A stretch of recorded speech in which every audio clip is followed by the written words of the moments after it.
Well, the hour has arrived. It is 6:30, so we'll call to order the regular meeting of the West Valley City Council. I note that we have 6 members of the council present. I believe that Councilman Hyun will join us shortly. With that, then, we will have our kind of opening ceremony inside the police department video. And I believe that Eric has that ready to run.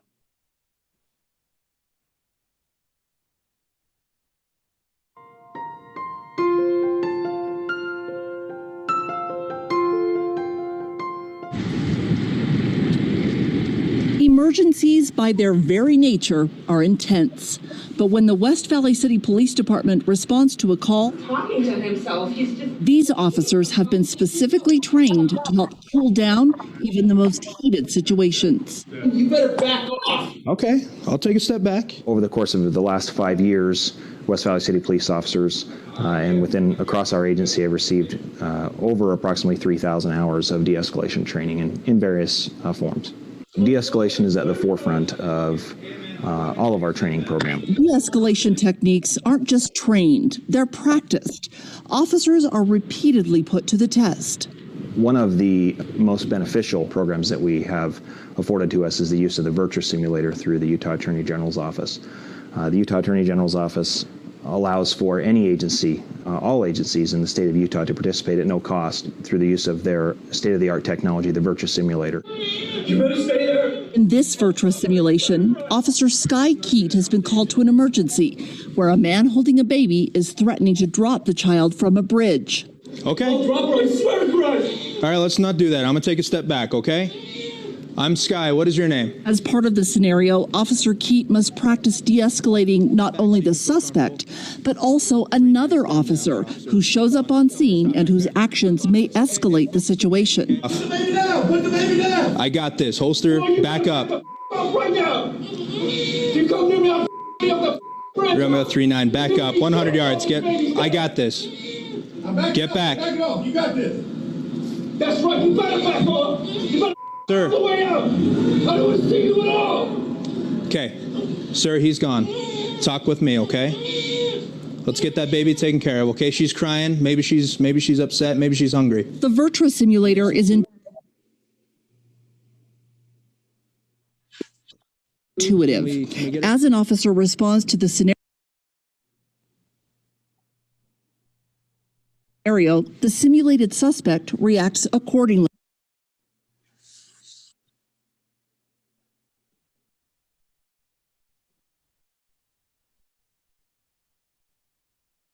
If they are practicing good de-escalation techniques, then the scenario is intuitive based on our partners here at the AG.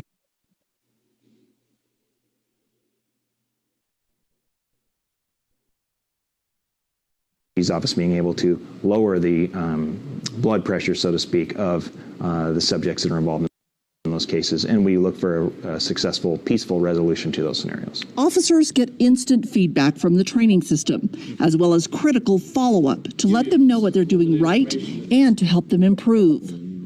In any situation, whether that's here at the Virtua simulator or any of our training programs that we run for our officers, 100% of the time we have our training unit staff available and our experts across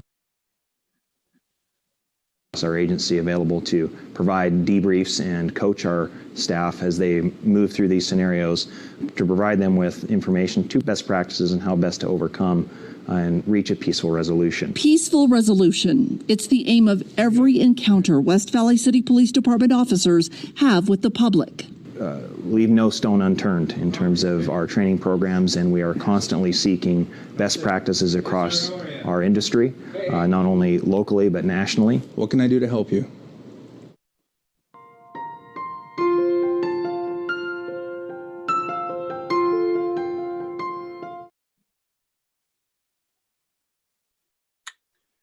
All right. Thank you. A little bit of technical difficulty with that one, but still great video.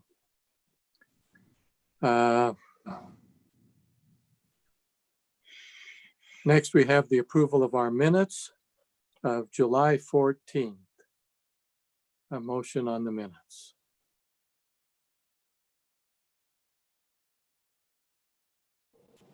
Move to approve the minutes.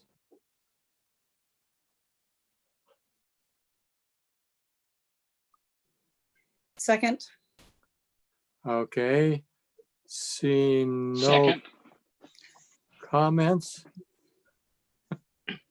on the minutes, then without objection, here we will approve the minutes.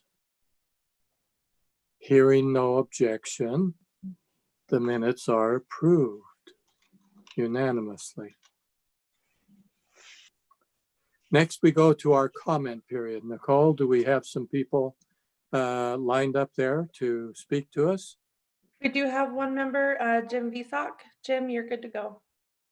Thank you. Good evening, Mayor and City Council. Once again, I'm going to bring up the West Valley City app. I went back and counted. I have 35 open requests in there going back about 12 weeks or more. The only one I got a response on was about a semi parked in a front yard. I got a response from West Valley City, didn't say who it was. And the question back to me was, what is wrong with this? Why can't he park in his front yard? For me to have to answer that, violates several ordinances. I told the person, I said, obviously you're the wrong person on that. I don't know if I need to, come in and, get with Sam or something and show him all the requests and the numbers and stuff, which I'm willing to do, if that's what they want to do. The other thing is on the fireworks law. I've looked at all the stuff, and I was one that called in, and the sergeant who was on duty actually looked up.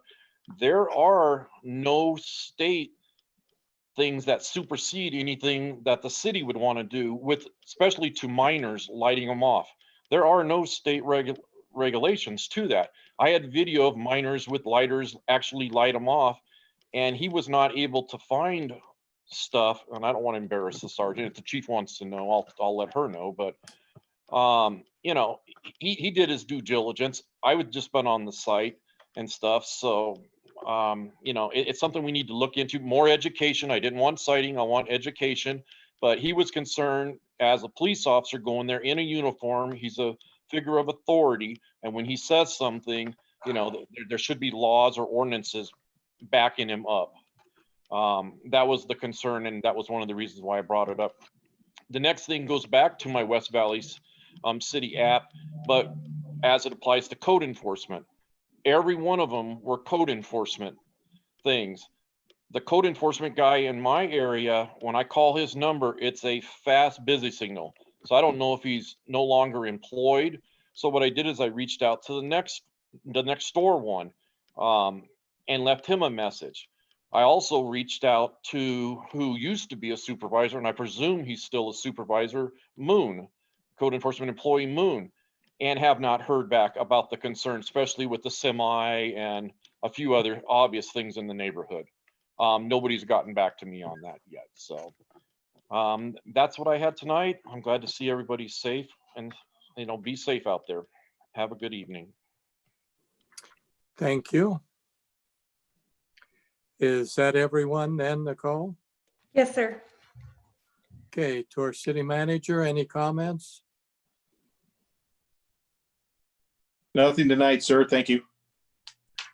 To the council?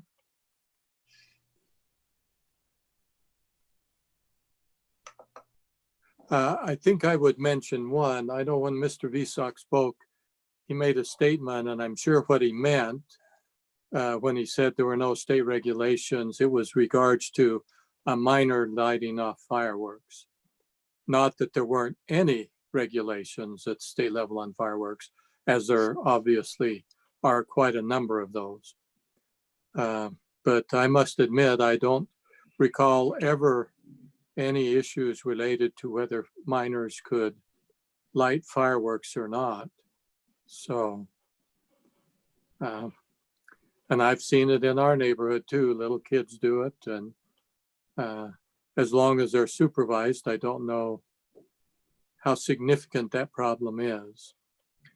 Although I will say, for the benefit of those listening in, we encourage everyone to have a safe 24th. Please be careful and cautious with your fireworks. Please do them in accordance with the current laws. Be aware of time limits, place limits, those sorts of things, and enjoy the holiday. Certainly be safe, and where necessary, use face coverings and social distancing to ensure everyone stays safe, not just with fireworks, but with COVID-19. So with that then, we'll go to our 3 resolutions that we have on our agenda.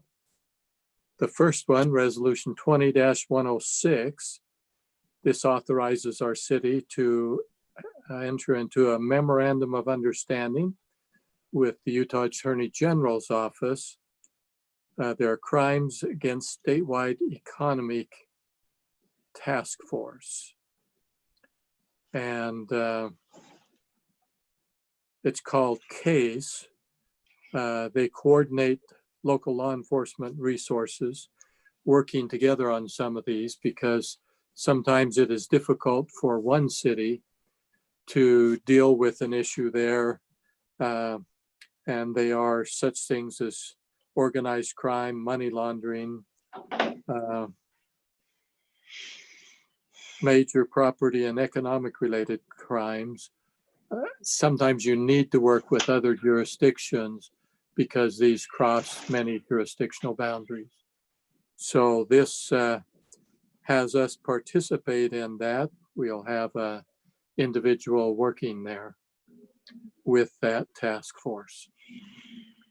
With that introduction then, council members, any further comments or motions or discussion?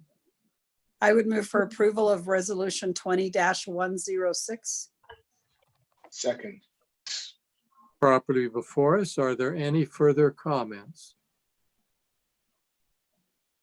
Hearing none, we'll go to our city recorder for the roll call vote.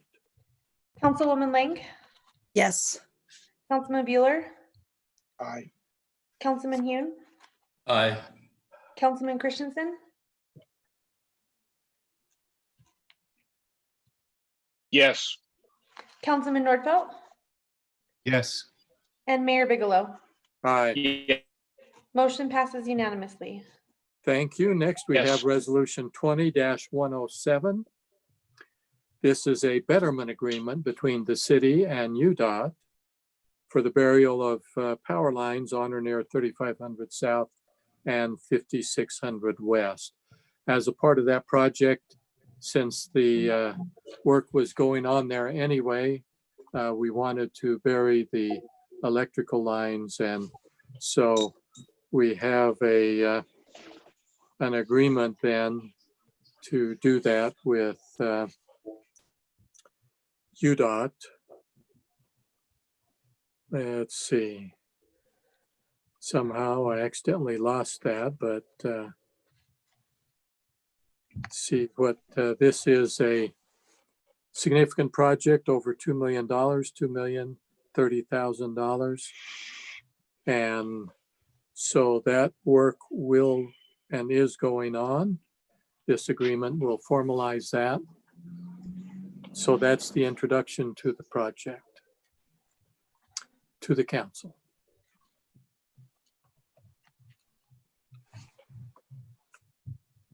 I move for approval of resolution 20-107. Second. Any further discussion? Hearing none, to our city recorder. Councilman Nordfelt, Yes. Councilman Christensen,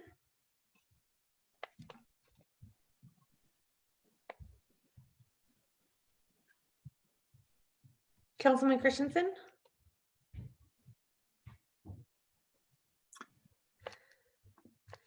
Councilman Hune, Aye. Councilman Bueller, Aye. Councilwoman Lang, Yes. and Mayor Bigelow. Aye. Motion And- passes unanimously. Okay. Remember our rule that if we can't hear you, we assume it's a yes. Yes. Okay. Next is Resolution 20-108. This is to approve the purchase of some street lights from Mountain States Lighting for locations along the Mountain View corridor. There are quite a number of streets where there are streets that will intersect with the Mountain View corridor that we will place some lights there. And this is for $375,000, 131 streetlights. There are places like 3500 South, 5600 West, SR 201, South Frontage Road, Klima Drive, Masters Drive, Darrell Drive, 2400 South, Marcia Drive, Anna Caroline Drive, etc. A number of locations, and those will be put in place. That will make those intersections much safer, whether they're actual direct intersections with Mountain View corridor or streets that pass underneath the Mountain View corridor. That is the introduction to this resolution to the council. Move for approval of resolution 20-108. Second. Okay, any further wait, comment? Yeah. Any further comments? All right, then to our city recorder for the vote. Councilwoman Lang, Yes. Councilman Bueller, Aye. Councilman Hune, Aye. Councilman Christensen, Yes. Councilman Nordfelt, Yes. and Mayor Bigelow. Aye, Motion passes unanimously. all right. There's no need for a closed session. So unless there are any further comments from the council, our agenda is completed. And I don't think we have any other meetings after this one, so. Motion to Actually, adjourn. Sorry. Motion to adjourn. Without objection, we will adjourn. Hearing no objections, it's unanimous. Thank you all for tonight, and we'll look forward to meeting with you next week.